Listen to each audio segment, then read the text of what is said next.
Fried free-range chicken ang menu ngayong tanghalian sa farm. Kahit isin lang yung nilagay natin, di ba? Chop. Mula sa farm mismo yan ha. Alaga natin. Trap. Ayos eh. Parang nasa restaurant nga to. Gamit. Simple lang pero nakakabusog, may sustansya, nagbibigay lakas at syempre, sure ako sa pinanggalingan dahil nga alaga namin ito. Yung natira dahil sa ating manok, oh. Nakalansay. Syempre nagsaing kagad si Jay para sa ating tanghalian. Busy pa kasi kami sa aming ginagawa, maya-maya ay babanat na rin tayo sa pagluluto. At ang ating menu ngayon, ang ating free-range chicken. Iba-butterfly cut lang natin ito at ipiprito. Papakuluan lang muna natin para parang maksis kapag naluto. Papakuluan lang natin yan sa may konting asin para may lasa na kagad. Mga 30 minutes na pakuluan lamang para talagang malambot. Tapos ang balat natin ay lulutong kahit paano.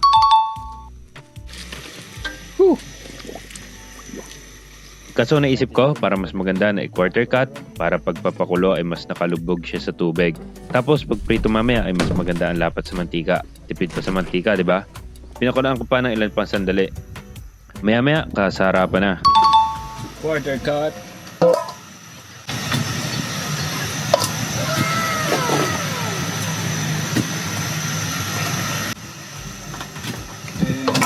Then, prito time na. Marami-rami din tayong dala ng mantika. Pero dahil sa pag-quarter cut natin, malaki ang natipid natin sa mantika. Okay, pwede na natin. Isa lang. Mabilis lang tong maluluto kasi napakuluan naman na natin.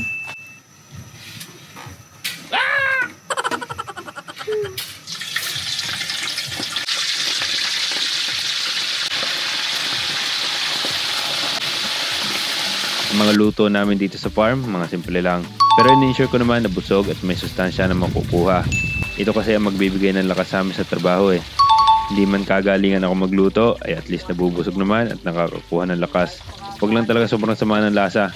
Timore si Jay at naglalambing pa kung makakambit.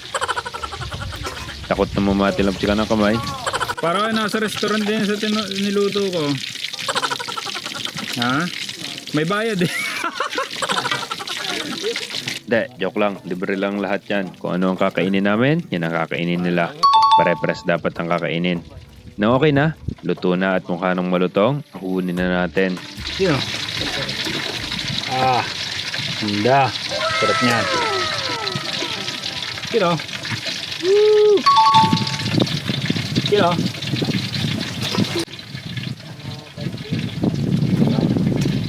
Pwede nang kumain. At pwede na tayo mag first bite. Okay.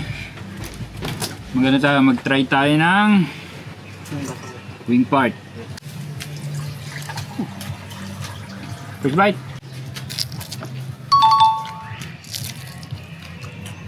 Kahit isin lang yung nilagay natin, di ba? Chop. May laman. Okay, gamitan natin ng Mang Tomasiga. Mang Tomas, baka naman. Yan o.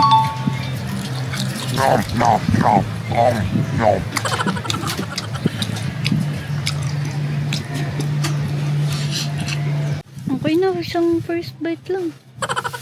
First bite nga eh, second Ano ba, bite na yan. Balat ko oh. Second bite Wait na yan. lang! Sabi ko sa'yo, huwag kang iimik lang. Try natin itong balat. Ito hindi ka pa rin nakatiis yun oh. Ay, yung first bite. Balat. Mang Tomas Siga, baka naman. Oh, ito. Tama na. Pwede na. Pwede na son. Di na tayo mag-boodle fight, plato na lang muna. Nahihiya na kami sa daon ng saging ng kapitbahay eh. Joke lang, mabait ang kapitbahay natin. May na-stock na kasi kami dito na paper plate eh. Kaya yun na lang muna gagamitin natin. Look, may sarap. Ayos eh. Parang nasa restaurant nga to. Gamit. Para nasa restaurant pero Kaltas. May bayad. yung natira dahil sa ating manok oh. Nakalansay. Pagkatapos kumain, syempre, siesta. 20 minutes lang.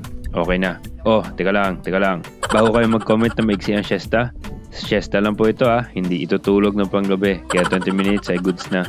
Ang sarap nga niyan eh. Parang power nap lang. Hindi masakit sa ulo. Talagang pagkagising ay fully charged na para sa laban ulit. Yun lang. Peace.